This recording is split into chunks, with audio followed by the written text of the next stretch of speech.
श्री स्वामी समर्थ. जय जय स्वामी समर्थ. स्वामींचं नाव घेऊन मी आजच्या ह्या नवीन व्हिडिओला सुरुवात करते. 2025 या वर्षाचे शेवटचे 2 दिवस अत्यंत खास आहेत, कारण या वर्षाची अखेर एकादशी तिथी होत आहे. 30 डिसेंबर रोजी अखेरची पुत्रदा स्मार्त एकादशी आहे, तर 31 डिसेंबर रोजी 2025 मधील शेवटची भागवत एकादशी आहे. एकादशी तिथी ही श्रीहरी विष्णूंना समर्पित आहे. सनातन परंपरेत भगवान विष्णू यांना विश्वाचे पालनकर्ते मानले जाते. भगवान विष्णू यांची पूजा केल्याने जीवनातील सर्व दुःख अडचणी दूर होऊन इच्छा पूर्ण होते. भगवान विष्णूंना प्रसन्न करण्यासाठी आणि त्यांच्याकडून इच्छित वरदान मिळवण्यासाठी एकादशीचे व्रत करणं अत्यंत फलदायी मानले जाते.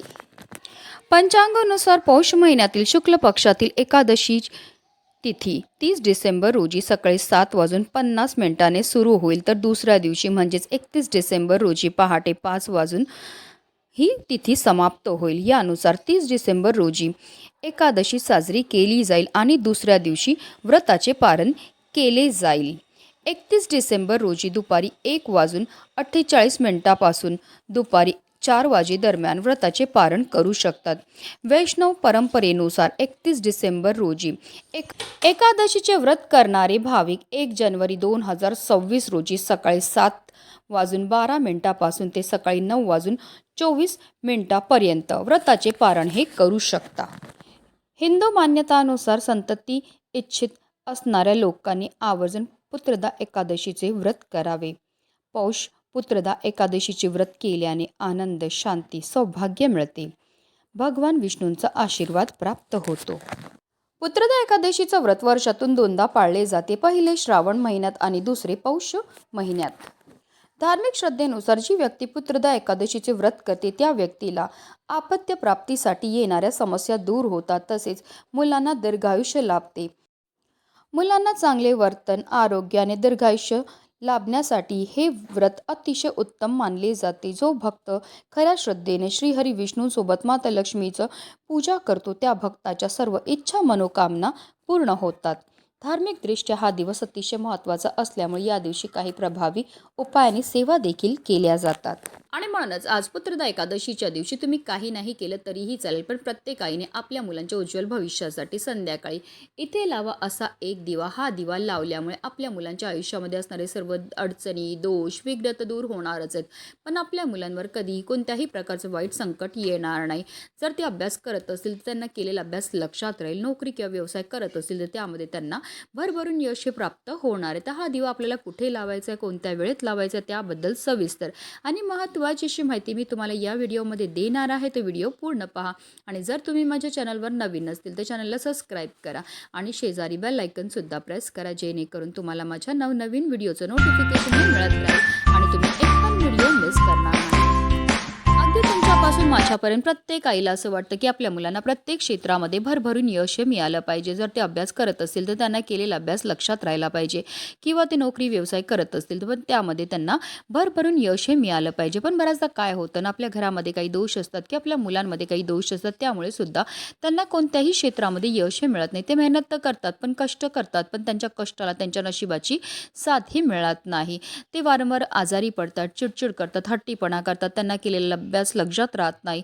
किंवा आपली मुलं खूप शिकलेली आहेत पण त्यांना मनासारखी नोकरी प्राप्त होत नसेल, मुलांच्या विवाह जुळण्यामध्ये समस्या येत असतील, संतान प्राप्तीमध्ये समस्या येत असेल, तर या प्रकारच्या समस्या का निर्माण होतात? तर त्या निर्माण होतात आपल्यामध्ये की आपल्या घरामध्ये असणाऱ्या दोषांमुळे. जर आपल्याला की आपल्या घराला नजर लागलेली असेल, कुंडलीमध्ये राहू, केतू, शनी या ग्रहांचे दुष्प्रभाव असतील, किंवा घरामध्ये वास्तुदोष असेल, पितृदोष असेल, तर त्यामुळे सुद्धा या प्रकारच्या समस्या आपल्या जीवनामध्ये उद्भवत असतात. आणि या काही पवित्र तिथी आहेत, या तिथीनं जर आपण काही प्रभावी उपाय केले तर त्यामुळे निश्चितच आपल्याला या सर्व दोषांपासून मुक्तता मिळण्यामध्ये मदतही मिळत असते.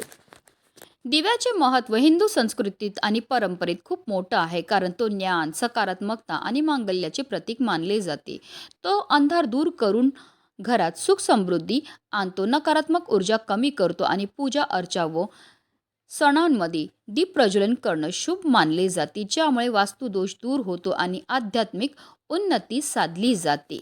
ज्योतिषशास्त्रात दिवा लावणे हे दारिद्र्य दूर करणारे एक प्रभावी साधन मानले जाते. दिव्यामध्ये साक्षात देवी राजराजेश्वरी वास करते. ती दुर्गा, काली आणि माता लक्ष्मीचे एकत्रित रूप दर्शविते.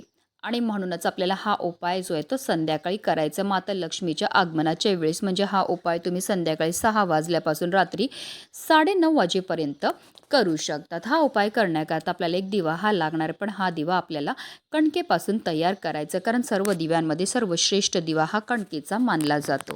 आपल्याला कणिक मळायचं आहे. मळताना त्यामध्ये थोडीशी हळद घालायची आणि त्यापासून एक दिवा हा तयार करून घ्यायचा. या दिव्यामध्ये आपल्याला 2 वातीची 1 वात करून लांब वाती टाकायची. तसेच हा दिवा जो आहे तो आपण इच्छापूर्ती करता, लक्ष्मी प्राप्ती करता, आपली आर्थिक उन्नती होण्याकरता करत आहोत. त्यामुळे आवर्जून यामध्ये आपल्याला शुद्ध गाईचं तूपच टाकायचं. पण आता काही कारणास्तव नसेल तुमच्याकडे शुद्ध गाईचं तूप, तर रोजच्या देवपूजेमध्ये जे तुम्ही तेल वापरतात ते टाका आणि त्यामध्ये तुम्हाला चिमूटभर हळद ही टाकायची. अशा रीतीने आपल्याला दिवा हा तयार करून घ्यायचा आहे.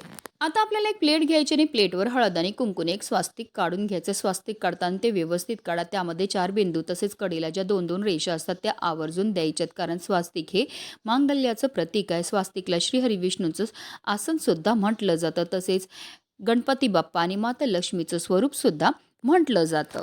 आता या स्वास्तिकवर आपल्याला मूठभर तांदूळ ठेवायचे आणि त्या तांदळाचा जो दिवा आपण तयार केलेला आहे तो प्रज्वलित करून ठेवायचा आहे. आता ही प्लेट उचलून आपल्याला आपल्या देवघरामध्ये असणारे श्री हरी विष्णू आणि माता लक्ष्मी समोर ठेवायचं आहे. आता या दिव्याला सुद्धा आपल्याला हळद, कुंकू, अक्षदा, एक फूल अर्पण करून घ्यायचं आहे.